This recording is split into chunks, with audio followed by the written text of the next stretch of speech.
L'àngel, dempeus a la barana de pedra de l'àtic, contempla el buit que s'obre al seu davant sense prestar atenció a cap detall.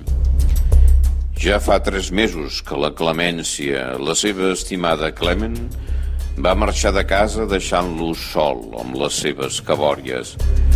Ja res no m'importa, pensa el pobre home. A baix, al carrer, la vida comença a inundar el barri amb els sons de cada dia.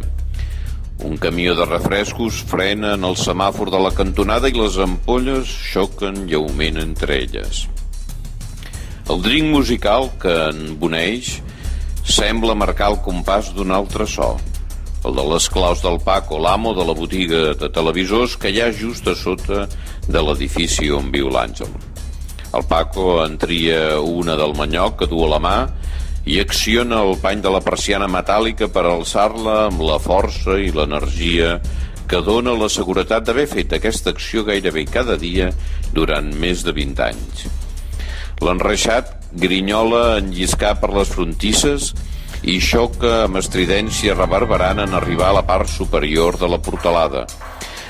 Les ones acústiques de l'impacte viatgen fins a la finestra del primer pis de l'edifici, on el Pau encara dorm.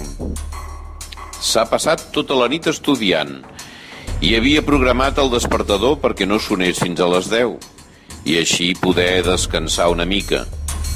Amb el soroll, però, es desvetlla, tot preguntant-se per què s'entesta encara a posar el despertador en marxa si el Paco de la botiga sempre el treu dels seus millors somnis.